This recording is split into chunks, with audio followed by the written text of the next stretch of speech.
My wife introduced me to her uncle, the son of a bank president. He and his parents made fun of me for being a high school graduate. When I said I would close my account, they laughed. But when I closed my $7 billion account, look, I'm going to level with you right off the bat. I never gave two craps about playing those ridiculous status games that seem to consume half the people in this country. You know the ones I'm talking about, right? The whole "my car is bigger than yours." My job title sounds fancier. I went to Harvard, so I'm automatically smarter. That makes cocktail parties feel like pissing contests. At 34, I had what most people would kill for, a solid marriage to Clare, a woman who could make me laugh until my sides hurt, and who looked absolutely stunning in everything from sweatpants to evening gowns. I was also the senior consultant for a logistics firm that I'd literally built from the ground up. Starting with nothing but a beat-up laptop and more determination than sense. But here's the kicker, and this is where things get interesting. Most people had absolutely no clue about the real scope of what I'd accomplished. See, my background wasn't exactly what you'd call impressive on paper. I didn't graduate from some fancy Ivy League school with a degree in business administration and a minor in how to be pretentious. Hell, I didn't graduate from any college at all. After high school, while my classmates were busy taking out massive student loans to study subjects they'd never use in the real world, I jumped straight into the workforce at 18. Call me crazy, but I figured learning by doing beat learning by theory any day of the week. But here's the thing that nobody seemed to understand. I had this weird gift for three things that actually matter in business: numbers, systems, and people. Numbers don't lie to you like people sometimes do. Systems either work or they don't. There's no middle ground to hide mediocrity in. And people, well, once you figure out what makes them tick, you can build something incredible together. Over the years, I'd taken that knack and turned it into something most people only dream about. Through smart investments, and I'm talking the kind of calculated risks that would make a Vegas dealer nervous, I'd build up what most folks would consider a small fortune. But that wasn't even the half of it. Eventually, I became the silent owner of multiple international ventures. We're talking businesses spanning 3 continents, dealing in everything from shipping logistics to tech startups to real estate developments that were reshaping city skylines. The funny part, I still lived like a regular guy.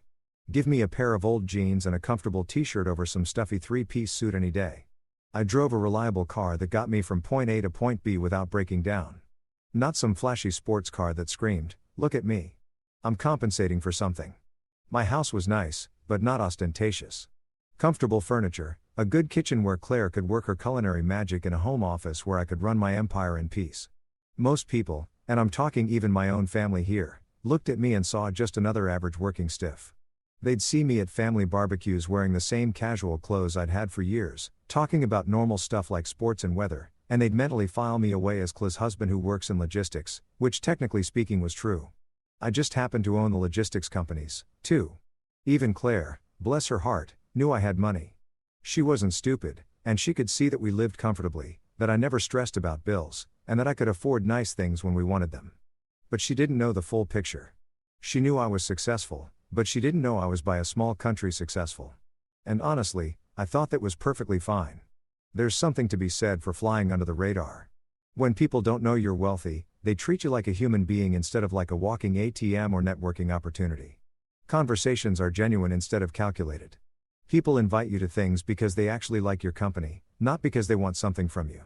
It was a simple life and I was content with it.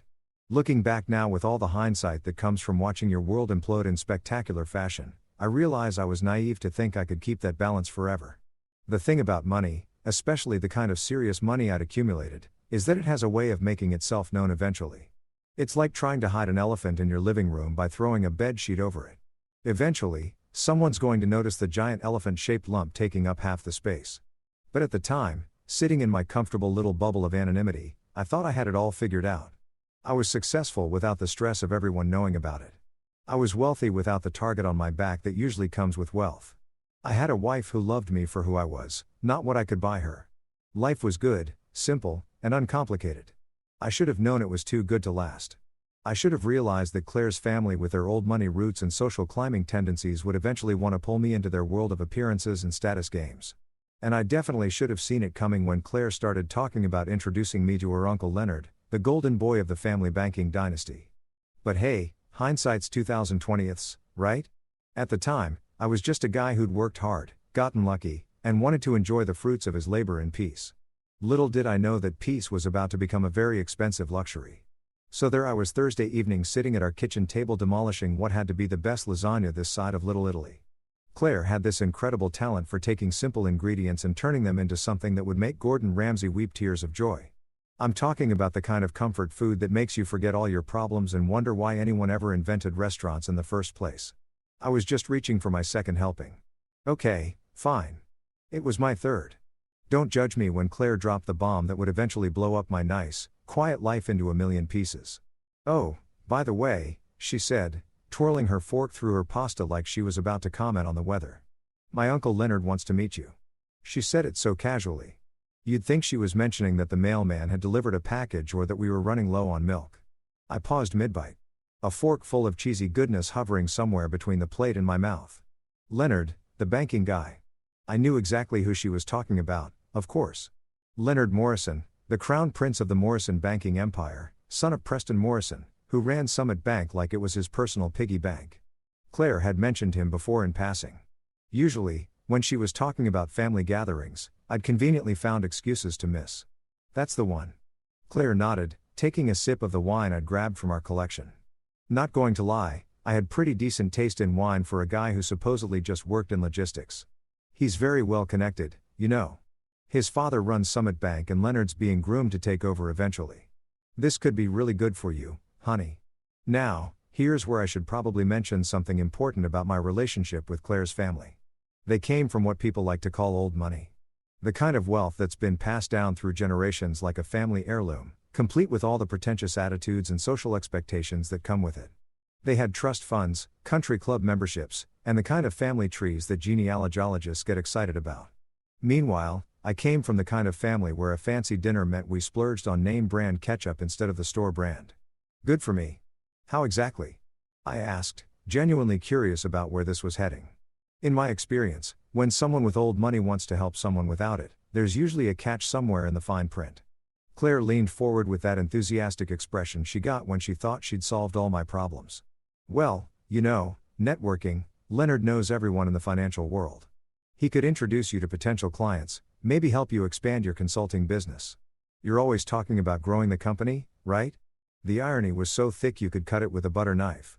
Here was my wife, bless her heart, thinking I needed help expanding a business empire that already spanned multiple continents. It was like someone offering to teach Michael Jordan how to play basketball or suggesting that Gordon Ramsay might benefit from a cooking class at the local community center. But how could I explain that without revealing the full extent of what I'd built? Claire knew I was successful. She could see that we lived comfortably, that I never stressed about money, that I could afford nice things when we wanted them. But she thought successful meant I made good money as a consultant. Not that I could buy and sell most of the companies Leonard probably considered impressive. I don't really need connections, babe, I said carefully, trying to find the right balance between truth and discretion. The business is doing pretty well on its own. Claire waved her hand dismissively like I was being modest for no reason. Oh, come on. Everyone can use good connections. Besides, Leonard's really curious about you. I've told him you're smart and hardworking, and he wants to meet the man who swept me off my feet. I had to bite back a laugh at that. If Leonard was anything like the typical banking heir I'd dealt with in my business ventures, he was probably curious about me the same way a cat is curious about a mouse. As something amusing to play with before moving on to more important matters. He's a bit blunt, Claire continued, using that tone people use when they're trying to warn you about someone without actually warning you. But don't take it personally. That's just how he is. Once you two start talking business, I'm sure he'll respect you. He respects success and you're definitely successful. Again, with the irony, if Leonard respected success, he was about to meet more of it than he could handle. But Claire didn't know that. And something told me this meeting was going to be a master class in assumptions and misconceptions. Besides, Claire added, warming to her subject, it'll be good for you to meet more people from my family. I know you've been avoiding some of the gatherings, but Leonard's different. He's accomplished something on his own merit, not just inherited everything. I almost choked on my wine at that one. From what I'd heard through Claire's family gossip network, Leonard's biggest accomplishment was being born with the right last name. Sure, he worked at the bank, but calling it his own merit was like saying a NASCAR driver built his own racetrack. When and where? I asked, figuring I might as well get this over with. Besides, there was a part of me, the part that had always enjoyed a good challenge, that was curious to see exactly how far up their own asses the Morrison family had their heads. This Saturday at Meridian, you know, that steakhouse downtown, Claire's face lit up like she just solved world hunger. Leonard's parents will be there, too. Preston and Marjorie. It'll be perfect. Perfect, right? Because nothing says perfect evening like dinner with people who judge your worth based on which university you didn't attend and which country club you don't belong to. Sounds great. I lied. Already mentally preparing myself for what was sure to be an evening of barely concealed condescension and thinly veiled insults. Little did I know I was walking into what would become the most expensive dinner conversation in Summit Bank's 100 Red Year history.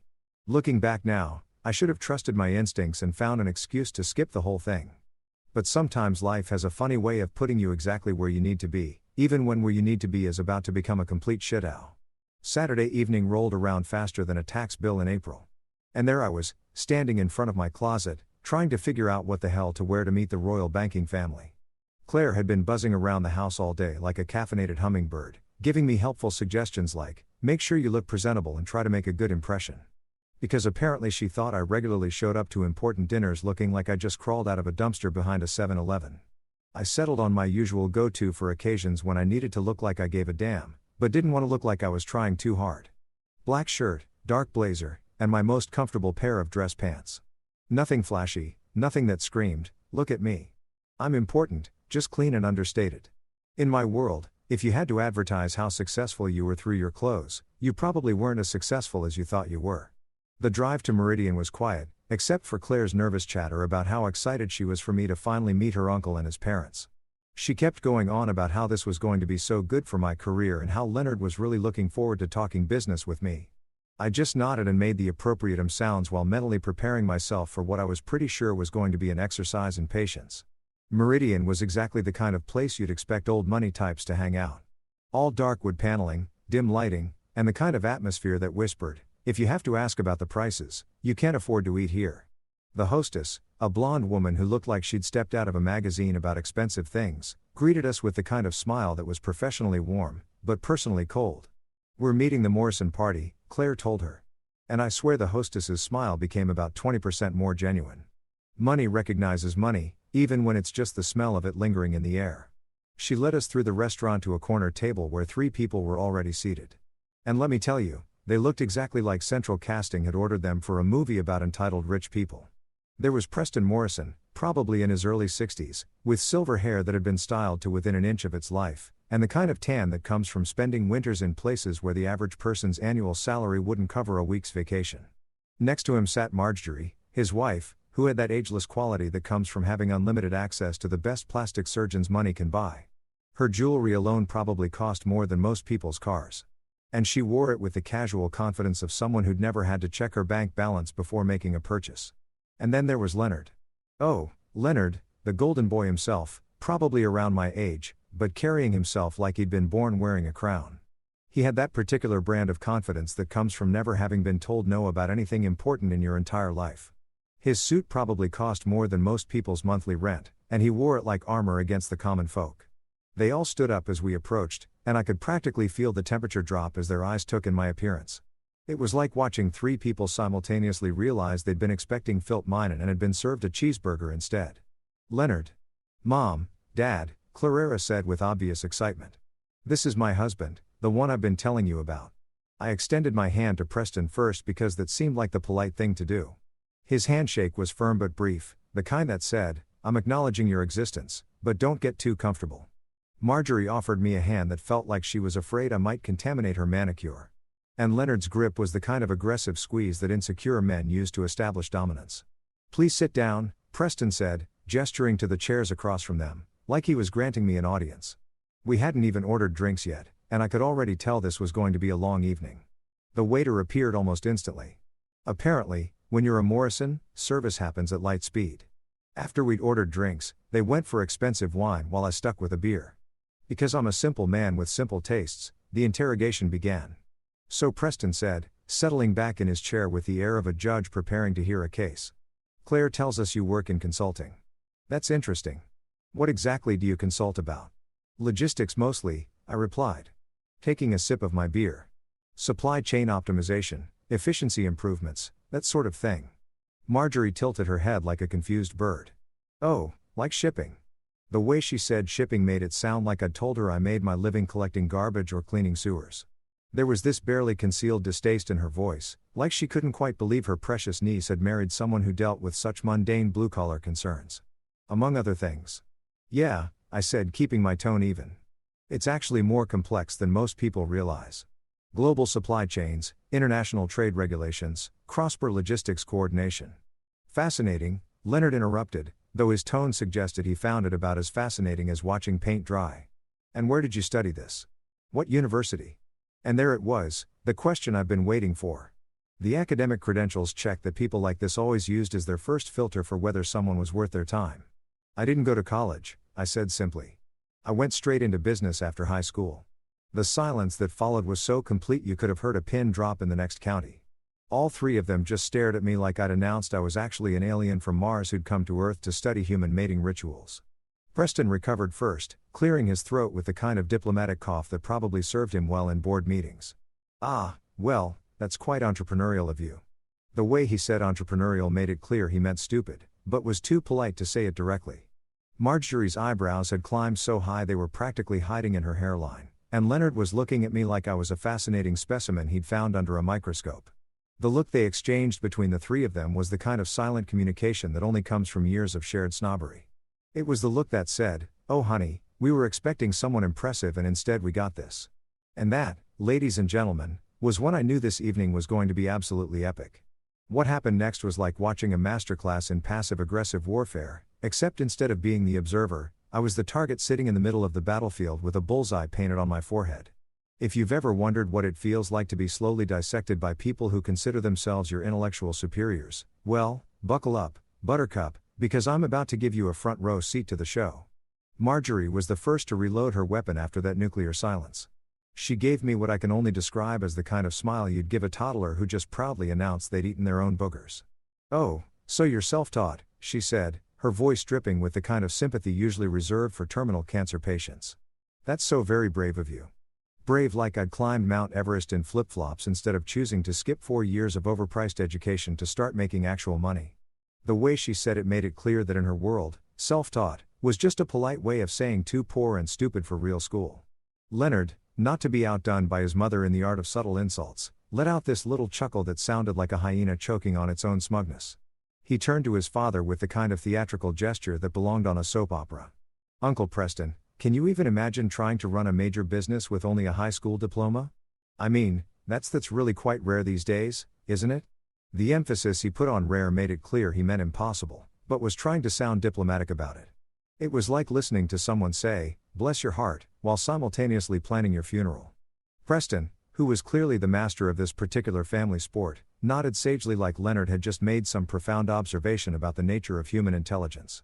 Indeed, Leonard, in today's complex business environment, one really needs a solid educational foundation. Harvard Business School teaches principles that simply can't be learned anywhere else. Yes, Harvard Business School, the magical place where they apparently teach you how to lose $7 billion without breaking a sweat. But I'm getting ahead of myself. Of course, Marjorie chimed in, apparently not content to let the men have all the fun. "There's something quite refreshing about the old-fashioned approach. So authentic," she said. Authentic, the way most people would say quaint or adorable, like I was a cute little folk art project she discovered at a rural craft fair. Clare, bless her oblivious heart, was sitting there sipping her wine like this was perfectly normal dinner conversation. Every now and then, she'd nod along like they were discussing the weather instead of systematically dismantling her husband's credibility.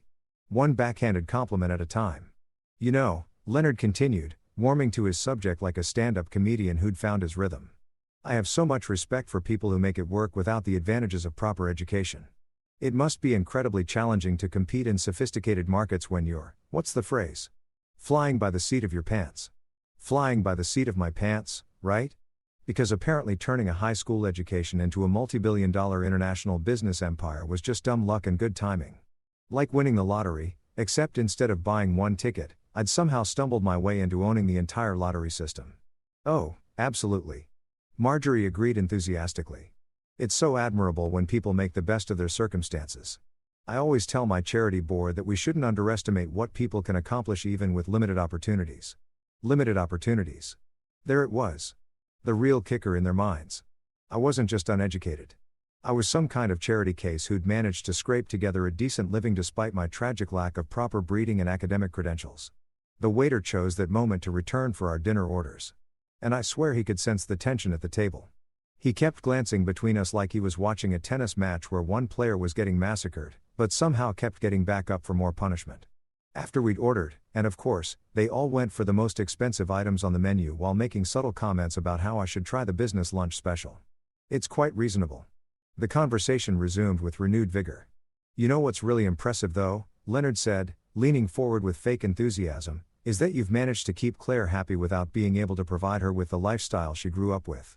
That takes real creativity. And there it was, the suggestion that I was some kind of financial burden on their precious princess. Never mind that Claire lived better with me than she ever had with her trust fund. Never mind that our house was nicer than anything she'd ever owned before. In their minds. If you didn't have the right pedigree, you couldn't possibly be providing adequately. Preston nodded approvingly at his son's observation. Yes, love conquers all.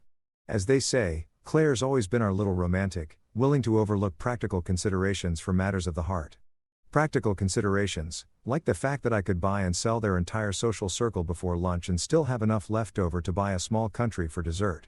It's just so fortunate, Marjorie added with that same patronizing smile, that Claire has the family resources to fall back on if things get difficult. We always take care of our own, don't we, Preston? The implication was crystal clear when this little experiment in marrying beneath her station inevitably failed. They'd be there to pick up the pieces and find Claire someone more suitable. But here's the thing about sitting there listening to people talk about you like you're some kind of financial deadbeat who got lucky.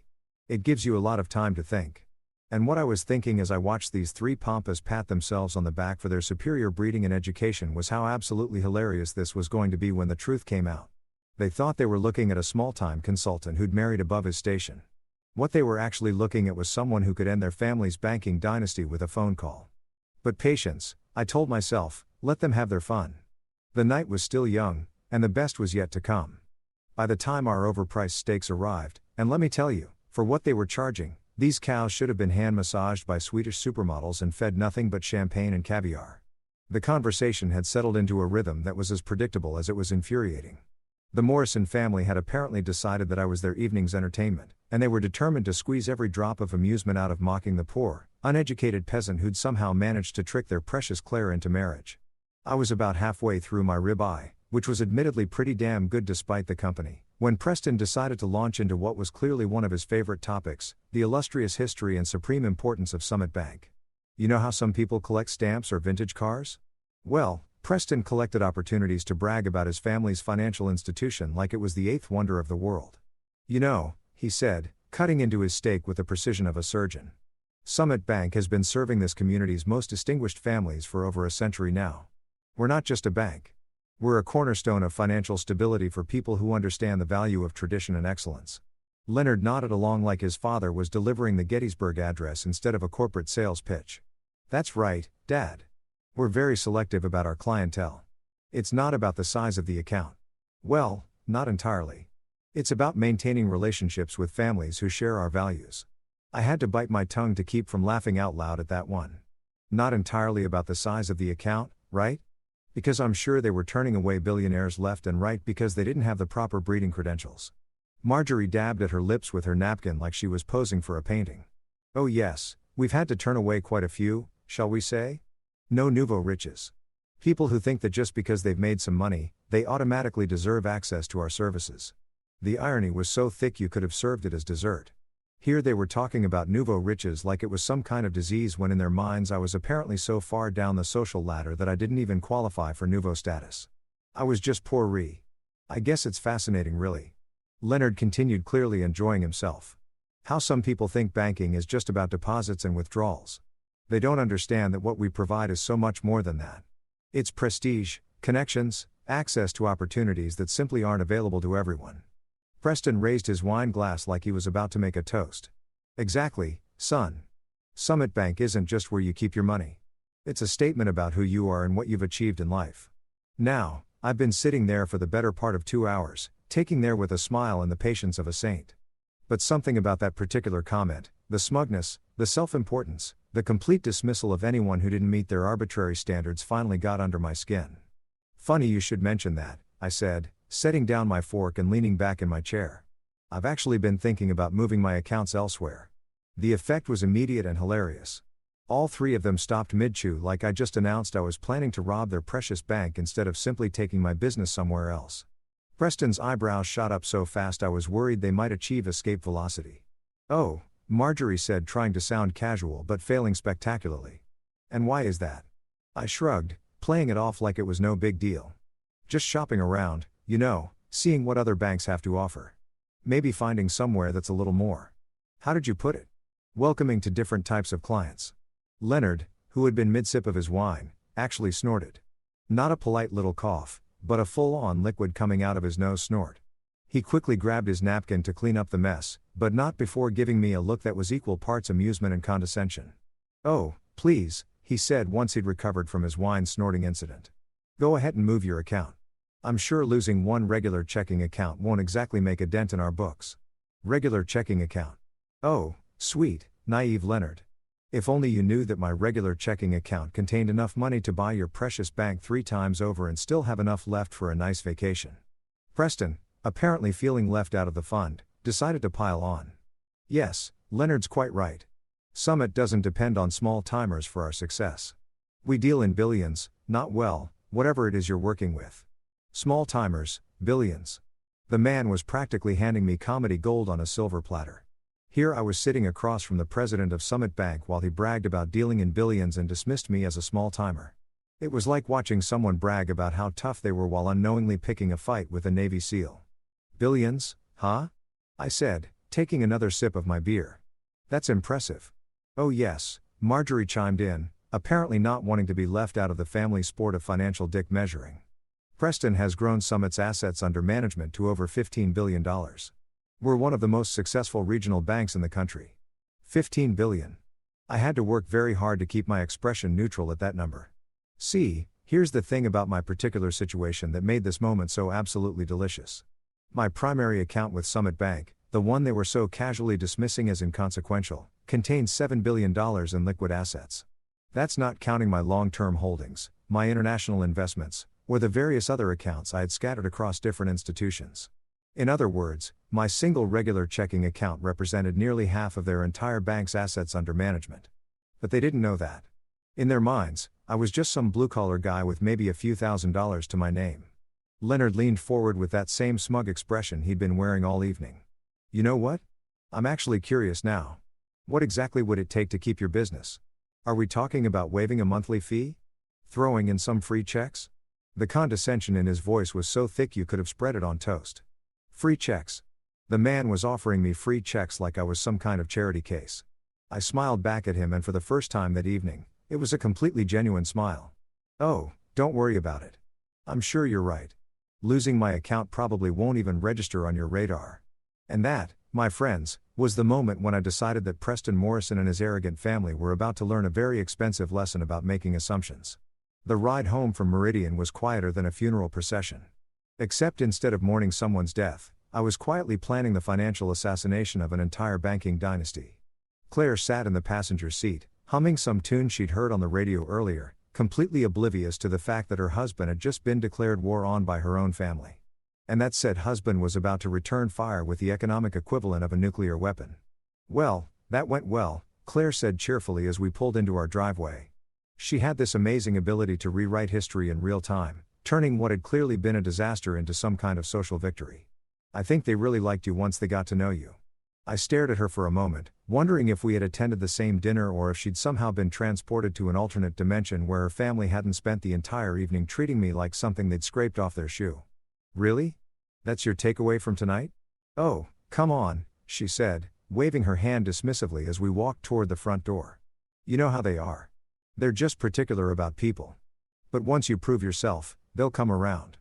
Prove myself, right? Because apparently building a multi-billion-dollar business empire from scratch wasn't proof enough of anything except my lack of proper breeding credentials. I unlocked the front door and we stepped inside. Claire immediately kicking off her heels and sighing with relief. "My feet are killing me. Those shoes look amazing, but they're torture devices in disguise." "Claire," I said, following her into the living room. "We need to talk about what happened tonight." She turned around with that slightly exasperated expression she got when she thought I was being overly dramatic about something. What about it? Look, I know they can be a little intense sometimes, but that's just their way. They don't mean anything by it. They called me uneducated trash Clare for 2 straight hours. They did not. She protested, though her voice had that slight uncertainty that meant she knew damn well they had. They were just curious about your background. There's nothing wrong with that. Curious? I couldn't help but laugh at that one. Your uncle offered me free checks like I was some kind of charity case. Your aunt talked about me like I was a fascinating specimen from the wrong side of the tracks. And your cousin acted like my very existence was an insult to his precious bank. Clare flopped down on the couch and gave me the kind of look you'd give a child who was throwing a tantrum over something trivial. You're being way too sensitive about this. So what if they asked about your education? So what if they made a few jokes? That's just how wealthy families operate. They test people. It's not personal. Not personal. Jesus Christ. If that wasn't personal, I'd hate to see what they considered a direct attack. They suggested you were slumming it by marrying me, I pointed out. They implied that your family would need to support us financially when my little business inevitably fails. How exactly is that not personal? Oh, please, Clare said, rolling her eyes in a way that made me want to scream. They were just teasing. You need to learn to take a joke.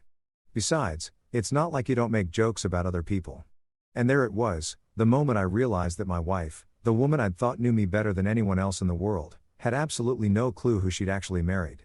She saw the teasing, the condescension, the barely veiled insults. And her response was that I should just suck it up and take it like a good little peasant. Right, I said slowly, taking a joke. Got it. I walked over to the bar cart in the corner of our living room and poured myself a generous glass of whiskey. Not because I needed liquid courage for what I was about to do, but because some moments in life require the proper ceremonial accompaniment, and this was definitely one of them. Look, Clare said, her tone softening like she thought she could smooth this over with a little sympathy. I know tonight was probably overwhelming. My family can be a lot to handle when you first meet them, but they're good people, and once they see how successful you are, they'll warm up to you. How successful I am, I repeated. Right. Exactly. Once you start doing business with Leonard, once they see how smart and capable you are, they'll realize they misjudged you. It just takes time. I took a sip of my whiskey and looked at my wife. Really looked at her and realized that she was just as clueless as her family. She thought successful meant making decent money as a consultant. She had no idea that her husband could buy and sell her entire family's precious bank like it was a used car. Well, I said finally. I've made a decision about Summit Bank. Oh, good. Clare perked up immediately. Are you going to set up a meeting with Leonard? I knew you'd come around. This could be really great for your business. Actually, I said, savoring the moment. I've decided to close all my accounts there, transfer everything to overseas banks. The silence that followed was so complete, I could hear the grandfather clock ticking in the hallway. Clare just stared at me like I'd announced I was planning to join the circus or become a professional yodeler. You're what? She said, finally closing my accounts, moving my money, all of it. But why? That's completely insane. Do you have any idea how much business you could get through Leonard's connections? I had to laugh at that. Trust me, babe. I don't need Leonard's connections. This is ridiculous, Clare said, standing up and starting to pace around the living room like a caged animal. You're throwing away an incredible opportunity because your feelings got hurt. That's not how business works. My feelings got hurt, I repeated. Is that what you think this is about? What else could it be? Look, I get it. They weren't exactly warm and fuzzy tonight, but you can't let pride get in the way of smart business decisions. Moving your accounts won't hurt them. It'll just hurt you. I finished my whiskey and set the glass down on the coffee table. We'll see about that. The next morning, while Clare was still sleeping off her frustration from the night before, I called my financial advisor. Marcus Chun had been handling my portfolio for the better part of a decade. And he was one of the few people who actually understood the full scope of what we were dealing with. Marcus, I said when he picked up, it's time to move everything out of Summit Bank. Every account, every investment, every penny. I want it all transferred to our overseas partners within the next 2 weeks.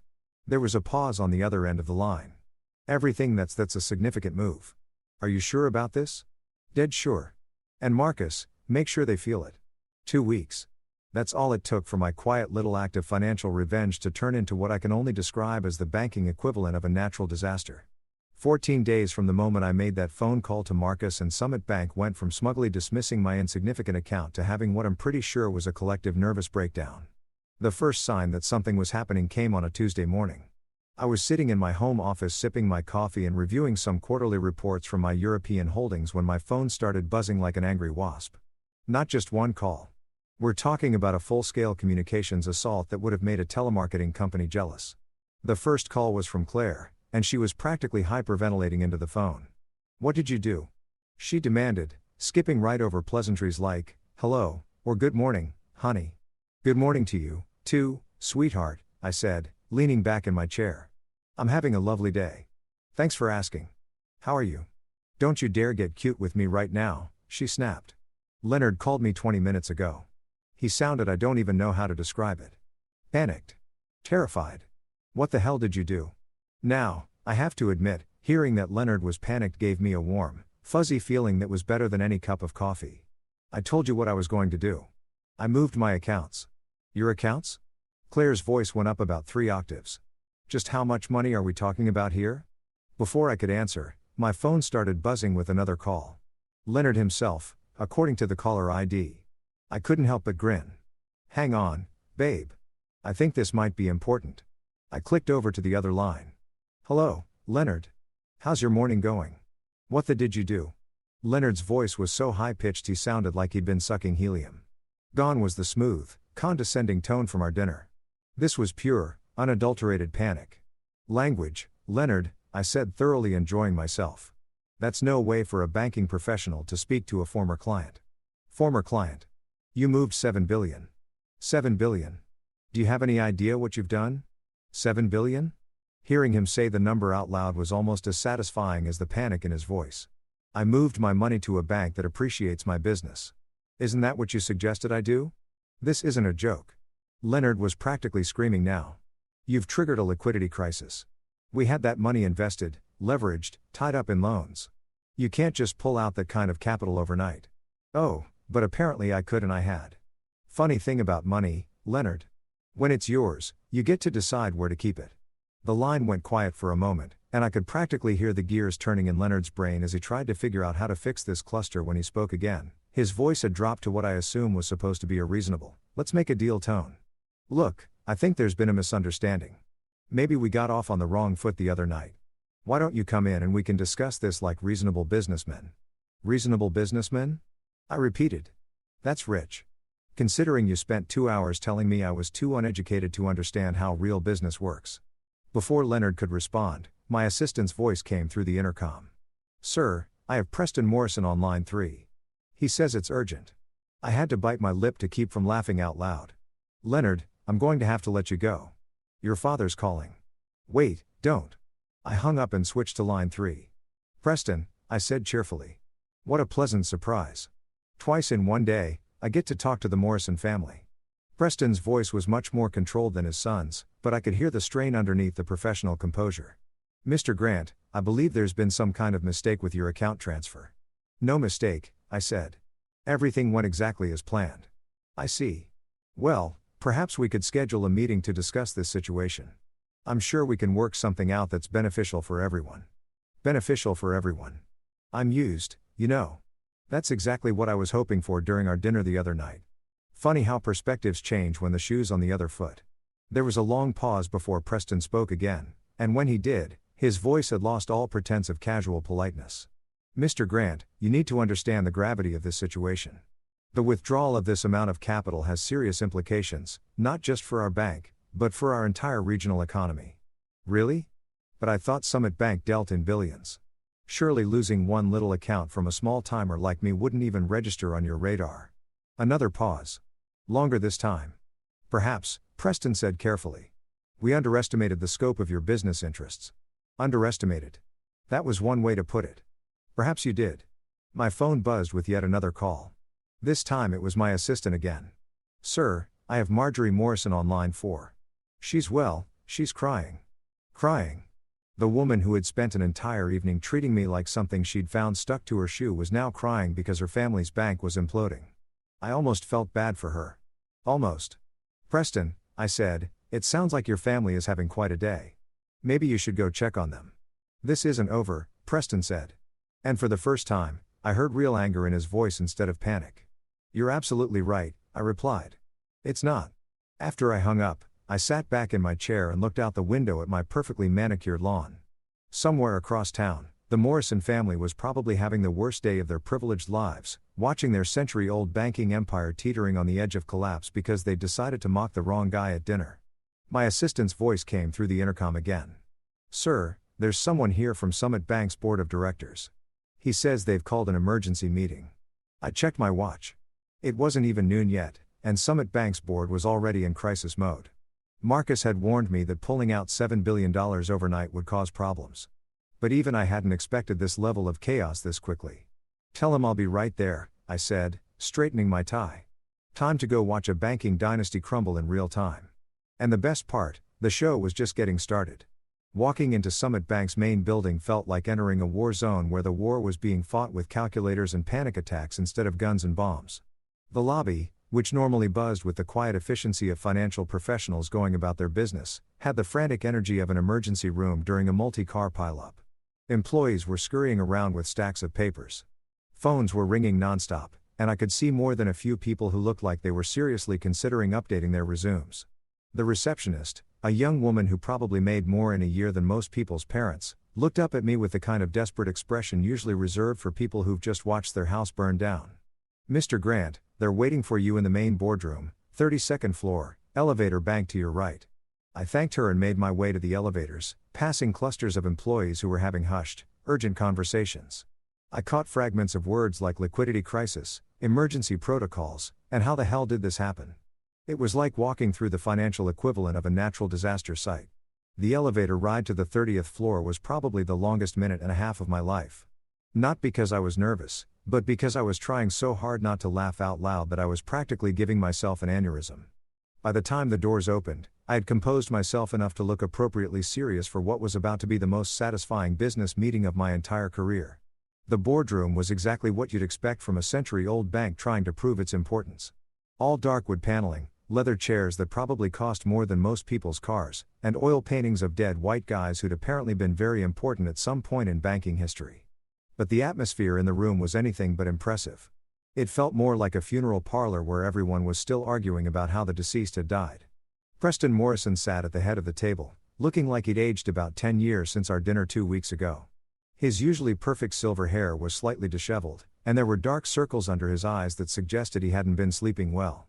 Marjorie sat to his right, her designer makeup doing its best to hide what appeared to be genuine distress. And Leonard looked like he'd been hit by a truck, backed over by the same truck, and then had the truck parked on his chest for good measure. "Mr. Grant," Preston said, standing up as I entered the room. His voice was carefully controlled, but I could hear the strain underneath. "Thank you for agreeing to meet with us." "Of course," I said, taking the seat across from them like this was just another business meeting instead of the financial apocalypse I'd single-handedly triggered. "I have to say, this is a much nicer venue than our last conversation." The silence that followed was so thick you could have cut it with a chainsaw. Preston cleared his throat and sat back down, his hands folded on the table like he was trying to keep them from shaking. "Mr. Grant, I believe, we owe you an apology." An apology from Preston Morrison, the man who'd spent an entire evening talking about me like I was some kind of financial parasite, was now apologizing. If someone had told me 2 weeks ago that this moment would happen, I'd have suggested they seek professional help. An apology for what exactly? I asked because I wanted to hear him say it. I wanted to hear every single word of their admission that they'd up spectacularly. Preston's jaw tightened, but he pushed forward. "We regret our earlier comments. They were inappropriate and unprofessional." "Inappropriate and unprofessional," I repeated slowly. That's one way to describe spending 2 hours mocking someone's education and calling them a financial burden. Marjorie, who had been sitting there looking like she was attending her own execution, finally spoke up. "We didn't mean, we were just," she trailed off, apparently unable to find words that would adequately explain away their behavior. "Which comments specifically are we talking about here?" I continued because I was enjoying this way too much to let them off easy. "The ones about me being too uneducated to run a business. The ones about my money not matching. Or maybe the ones about Clare needing your family's financial support when my little consulting firm inevitably fails." Leonard, who had been staring at the table like it held the secrets of the universe, finally looked up. His face was pale, and when he spoke, his voice cracked like a 13-year-old boy's. "We didn't know. We had no idea about the scope of your financial position." And there it was, the admission I'd been waiting for. They weren't sorry for being, they were sorry for being to someone who turned out to be richer than they were. So, you're not sorry for treating someone badly, I said. You're sorry for treating the wrong someone badly. Preston held up his hand like he was trying to stop a runaway train. That's not what we meant. We're genuinely sorry for our behavior, regardless of circumstances. Circumstances? I laughed. Is that what we're calling $7 billion now? Circumstances. The number hung in the air like a nuclear bomb that had just been dropped on the table. I watched as the full reality of what had happened settled over them like a heavy blanket. $7 billion. Nearly half of their bank's total assets under management. Gone overnight. Because they decided to play status games with the wrong guy. Marjorie's hands were actually trembling now. Mr. Grant, surely we can work something out. There must be some way to resolve this situation that works for everyone. Resolve this situation, I said. You mean the situation where your bank is now teetering on the edge of collapse because you assumed I was some kind of charity case? Leonard leaned forward desperately. Look, we admit it. We were wrong about everything. But pulling your money out like that, it's not just hurting us. There are innocent people who work here. People who had nothing to do with what happened at dinner. That actually gave me pause for a moment. He was right. There were probably hundreds of employees at Summit Bank who were now facing unemployment because their bosses had terminal cases of elitist assholery. But then I remembered the way they'd talked about me, the condescension, the barely concealed disgust, and my sympathy evaporated like morning dew. You know what, Leonard? You're absolutely right. There are innocent people who are going to suffer because of this. But here's the thing. They're not suffering because I moved my money. They're suffering because you and your family are apparently too stupid to run a bank without insulting your biggest clients. Preston's face was getting redder by the minute. Mr. Grant, what exactly do you want from us? What did I want? That was a damn good question. I wanted them to understand what it felt like to be dismissed and belittled. I wanted them to realize that their century of inherited privilege didn't make them better than anyone else. I wanted them to learn that actions have consequences, even when you're rich and connected. But mostly, I wanted them to squirm a little bit more before I decided whether or not to completely destroy their family's legacy. I was just about to answer Preston's question about what exactly I wanted from them. And let me tell you, I had some very creative ideas brewing when the boardroom door opened with the kind of dramatic timing that Hollywood screenwriters dream about. The whole room turned to look, and I swear you could have heard a pin drop in the next county, and walked Miles Barrett, chairman of Summit Bank's board of directors. And let me tell you something about Miles. This guy was old school banking royalty. We're talking about a man who'd been making financial decisions since before some of these people were born, who'd survived more market crashes than most people had seen movies, and who commanded the kind of respect that made grown bankers wet themselves when he walked into a room. But here's the thing that made this moment absolutely perfect. Miles Barrett and I went way back. Not in some casual, we met at a conference once way, but in a we've done serious international business together for years way. We'd worked on trade deals that involved moving more money across borders than some country's entire GDP. He knew exactly who I was and exactly what I was worth down to the last penny. Miles, I said, standing up with a genuine smile spreading across my face. What a pleasant surprise. The effect on the Morrison family was immediate and spectacular. Preston's face went from red to white so fast I was worried he might be having some kind of medical emergency. Marjorie's mouth actually fell open like she was a cartoon character who'd just seen something impossible. And Leonard, poor Leonard, looked like he'd just watched his entire world collapse in real time, which, come to think of it, was exactly what was happening.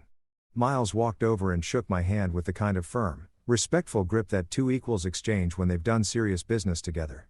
Good to see you again, though, I have to say, I wish it were under better circumstances.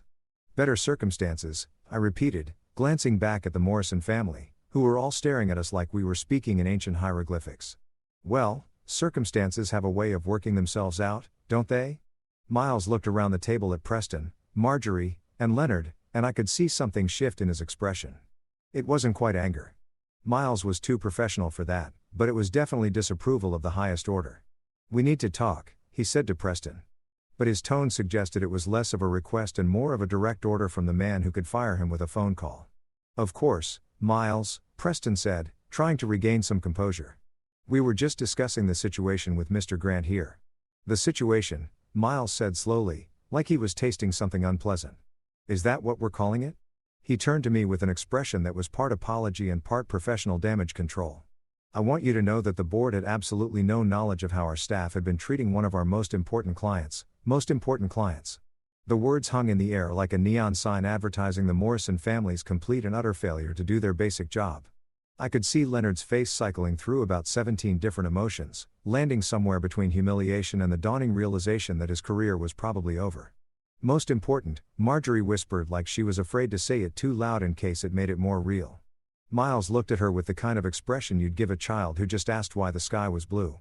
"Mrs. Morrison, your husband's bank has been managing Mr. Grant's portfolio for nearly a decade. His account represents," he paused, apparently doing some mental math, "approximately 47% of Summit Bank's total assets under management." 47%. Holy, even I hadn't realized it was quite that much. I mean, I knew $7 billion was a lot of money, but hearing it put in those terms, nearly half of their entire bank, that was beautiful. That was poetry. Leonard's voice came out as barely more than a croak. "Wait, you know the chairman personally?" I looked at Leonard like he just asked if water was wet. "Leonard, Miles, and I have been working together on international trade projects for years. We've moved more money across borders than most countries see in their annual budgets. We've collaborated on deals involving pharmaceutical supply chains from Southeast Asia, technology transfers between European and American companies, and logistics networks that span 3 continents, Miles added, apparently deciding that the Morrison family needed the full scope of their spelled out and excruciating detail. "Mr. Grant isn't just a client. He's one of the most sophisticated international businessmen I've ever had the pleasure of working with." The silence that followed was the kind of complete, crushing quiet that usually occurs right after someone drops a nuclear bomb. Preston was staring at me like I just sprouted wings and announced I was actually an alien from Mars. Marjorie looked like she was about to faint. And Leonard looked like he was mentally updating his resume while simultaneously planning his suicide. But you didn't go to college," Marjorie said weakly, like this was some kind of defense against the reality that was crashing down around them. "No," I said cheerfully. "I didn't. Turns out you don't need a fancy degree to build a multi-billion-dollar international business empire." "Who knew?" Miles turned to look at the Morrison family with an expression that could have frozen lava. "Let me make sure I understand this correctly. You treated one of our most valuable clients with disrespect because you assumed his educational background made him what? Unworthy of your attention." "It wasn't like that," Preston started. But Miles held up a hand that shut him up faster than a power switch. "Actually, let me tell you exactly what it was like," Miles said, his voice getting colder with every word. "You took one look at a man who's brought more revenue to this bank than any other single client in our history. Decided he wasn't good enough for your social circle and proceeded to mock him for an entire evening. Is that about right?" No one answered. "Probably because what the hell could they say?" "Yes, we're exactly that stupid and arrogant." Miles continued, apparently not done with his verbal demolition of the Morrison dynasty. "Do you have any idea what this is going to cost us? Not just the immediate liquidity crisis, but the reputation damage. Word is already spreading through the financial community that Summit Bank drove away a multi-billion-dollar client because of personal prejudice." "Miles," Preston said desperately. "Surely we can work something out. This is all just a misunderstanding." "A misunderstanding," Miles repeated. "Preston, you've been in banking for 30 years. Tell me, in your professional opinion, what do you think happens to banks that insult their biggest clients?" Preston's mouth moved, but no sound came out. He looked like a fish that had been pulled out of water and was slowly suffocating on dry land. Miles turned back to me and his expression softened considerably. "I want you to know that the board is taking this matter very seriously. There will be consequences." "What kind of consequences?" I asked, genuinely curious about how this was going to play out. "Well," Miles said, glancing back at the Morrison family. "For starters, Preston will be stepping down as bank president effective immediately. The board has lost confidence in his ability to manage client relationships." Preston made a sound like he'd been punched in the stomach. Stepping down as bank president wasn't just losing a job. It was losing the family legacy, the social status, everything the Morrison name had built over the past century. And Leonard, Miles continued, turning to the golden boy who was looking decidedly less golden by the minute. "Your department head position is being terminated as of today. Effective immediately." Leonard's face went through about 6 different shades of pale before settling on something that looked like green around the gills. "You can't. I mean, this isn't all my fault." "Actually, Leonard, it is entirely your fault," Miles said with the kind of calm precision that made it clear this decision was final. "You had dinner with one of our most important clients and decided to mock his background instead of treating him with the respect he deserved. That's not just unprofessional, it's catastrophically stupid." Marjorie, who had been sitting there looking like she was watching her entire world collapse in slow motion, finally found her voice. "This is all getting blown out of proportion. It was just dinner conversation. People say things they don't mean all the time. Miles looked at her like she'd just suggested that gravity was optional. Mrs. Morrison, your dinner conversation just cost this bank $7 billion and potentially triggered the worst financial crisis in our company's history. I'm not sure how much more in proportion this situation could possibly get. I had to give it to Miles. He knew how to deliver a professional kicking with style. Watching the Morrison family realize that their century of inherited privilege wasn't going to save them from the consequences of their own arrogance was better than any movie I'd ever seen. So, what happens now? Preston asked, his voice barely above a whisper. Miles looked at him for a long moment before answering. Now you clean out your office, collect your personal belongings, and try to figure out how to explain to your wife's social circle why the Morrison family name is no longer associated with Summit Bank. And that, ladies and gentlemen, was the moment when a 100 red years of banking dynasty officially came to an end, killed by nothing more than bad manners and the assumption that money always knows where it comes from. Chapter 10. Moving on. A month. That's all it took for the Morrison family's century-old banking empire to completely collapse like a house of cards in a hurricane. 30 days from the moment Miles Barrett dropped the hammer on Preston and Leonard, and Summit Bank went from being a pillar of the local financial community to a cautionary tale that business schools would probably be teaching for the next 50 years. The fallout was absolutely spectacular to watch. And I'm not going to lie, I enjoyed every single minute of it. You know that feeling you get when you're watching a really good movie and the villain finally gets what's coming to them? It was like that, except instead of watching it on Netflix, I had front row seats to the real thing. Preston's resignation became official within 48 hours of our boardroom meeting. The man who had spent an entire evening lecturing me about the importance of proper education and social connections found himself updating his LinkedIn profile for the first time in 3 decades. The board didn't just ask him to step down. They basically launched him out of the building with a corporate catapult. Word through the financial grapevine was that his severance package was about as generous as a parking ticket, and his reputation in the banking community was roughly equivalent to that of someone who'd been caught embezzling from a children's charity. Leonard's professional demise was even more satisfying, if that was possible.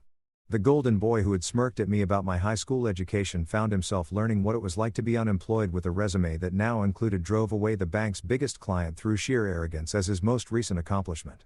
I heard through Clare back when we were still speaking that he'd been blacklisted from every major financial institution in the region. Apparently, when you cost a bank $7 billion through your own stupidity, other banks tend to view you as something of a liability. But the real cherry on top of this revenge sundae was what happened to Marjorie, the woman who had spent our entire dinner treating me like a fascinating specimen from the wrong side of the tracks discovered that her social status was directly tied to her husband's professional position.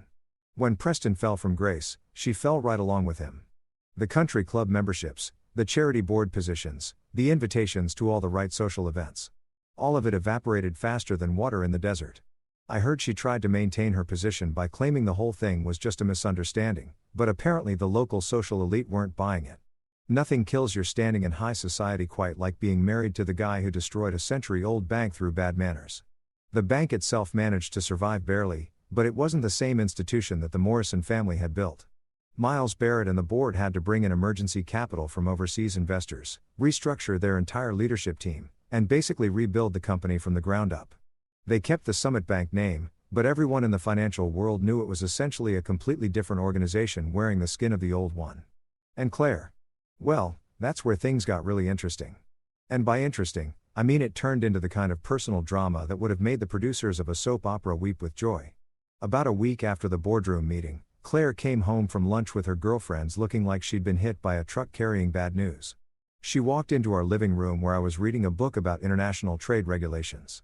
Light reading, I know, and just stood there staring at me like she was seeing me for the first time. Is it true? She asked without any preamble. Is what true? I replied. Though I had a pretty good idea where this was heading.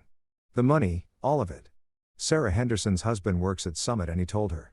He told her things about your accounts that I can't even. She trailed off, apparently unable to finish the sentence. I set down my book and looked at my wife. Really looked at her and realized that this was the moment our marriage was either going to survive or completely implode. What specifically did Sarah Henderson's husband tell her? He said you had $7 billion in that bank. $7 billion with AB. She said it like she was announcing that I'd been diagnosed with a terminal illness. He said you've been one of their biggest clients for years. That you own companies all over the world, that you're actually rich. I suggested successful. Everything you thought I wasn't. Claire sat down hard on the couch like her legs had given out. Why didn't you tell me? How could you not tell me something like that? It was a fair question and one I've been asking myself a lot lately. Because I liked being married to someone who loved me for who I was, not what I could buy them. Because I enjoyed having a wife who didn't see dollar signs when she looked at me. But I had a right to know, she protested. We're married. Married people don't keep secrets like that from each other. Really? I asked. Because you seemed perfectly fine with keeping the secret that your family thought I was trash. You sat there for 2 hours while they mocked me and you said nothing. You told me I was being too sensitive, that I should learn to take a joke. So, forgive me if I'm not entirely convinced about your commitment to honesty in this marriage. That shut her up for about 30 seconds, which might have been a new record. When she finally spoke again, her voice was different, harder, more calculating. Do you have any idea how humiliated I am? My entire family is a laughingstock because of what you did. Preston's career is over. Leonard can't find work anywhere and my mother calls me crying every day about how you've destroyed the family name. And there it was. Not I'm sorry my family treated you terribly. Not I should have defended you. It was how could you humiliate my family like this? She was more concerned about the Morrison family's reputation than she was about the fact that her husband had been systematically insulted and belittled by the people who were supposed to welcome him into their family. Your family destroyed themselves, I said calmly. I just provided the consequences for their actions. Consequences? Claire's voice went up about 3 octaves. You destroyed their lives. Preston worked his entire career to build that bank and you tore it down in 2 weeks because your feelings got hurt. My feelings got hurt again after everything that had happened after watching her family's financial empire crumble because they couldn't be bothered to treat me with basic human decency. She still thought this was about hurt feelings. Claire, I said, standing up and walking over to the window that looked out onto our perfectly manicured lawn. Do you want to know the really sad part about all of this? What? She asked, though her tone suggested she wasn't really interested in my perspective. The really sad part is that none of this had to happen. If your family had just treated me like a human being, not even with respect, just basic human courtesy, we'd all be having Christmas dinner together this year. Preston would still be running his bank. Leonard would still have his job. And Marjorie would still be queen of her little social circle. I turned back to look at her, but instead they decided to spend an entire evening making jokes about my education, my background, and my worth as a human being, and you sat there and let it happen. Worse than that, you told me I was wrong to be upset about it. Claire was quiet for a long moment, and I could see the wheels turning in her head. When she finally spoke, her voice was cold in a way I'd never heard before. So, what happens now? Do you expect me to just pretend that you didn't humiliate my entire family? Do you think we can just go back to normal after this? Normal? I laughed, but there was no humor in it, Claire. There is no normal after this. Your family showed me exactly what they think of me, and you showed me exactly where your loyalties lie. The question isn't whether we can go back to normal. The question is whether there's anything left to go back to. The divorce proceedings started 2 weeks later. Claire claimed I had humiliated her family and made it impossible for her to maintain her social standing. I reminded her that her family had humiliated themselves and that maybe she should reconsider what was actually important in life. We agreed to disagree and our lawyers handled the rest. The settlement was, let's call it, generous. I gave Claire enough money to maintain whatever lifestyle she wanted along with the house and pretty much everything else she asked for. Not because I felt guilty about what had happened to her family, but because I realized that holding on to someone who valued social status more than loyalty was like trying to hold on to water with your bare hands. The funny thing about money, and I mean really funny, not just ironic, is that once people know you have it, everything changes. Suddenly, I was getting invitations to charity galas, investment opportunities, and social events that I'd never been invited to before. Business acquaintances who had barely acknowledged my existence were suddenly my best friends. It was like someone had flipped a switch and transformed me from an invisible nobody into the most popular guy in town.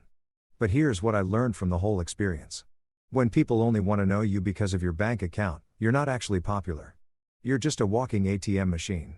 The invitations, the friendships, the business opportunities, they were all contingent on what I could do for other people, not on who I was as a person. So, I did what any rational person would do in that situation. I kept my wealth exactly where it had always been, working quietly in the background while I lived my life on my own terms. I bought a smaller house in a different part of town, kept driving my reliable car, and continued wearing jeans and comfortable shirts because that's who I was, not who my money said I should be. These days, when I walk past a Summit Bank branch, and yes, they still exist, though they're shadows of their former selves, I can't help but smile. Not because I destroyed a family or ruined careers, but because I learned something valuable about human nature. People will judge you based on the most superficial criteria imaginable, and they'll treat you accordingly. But money, real money, has a funny way of revealing who people really are when the masks come off. The Morrison family thought a high school diploma meant I was nobody worth knowing. They learned at the cost of $7 billion in their family legacy that education and worth aren't the same thing. Sometimes the most important lessons are the most expensive ones. And sometimes the people who need to learn them the most are the ones who can least afford the tuition. And every now and then, justice actually does have a sense of humor.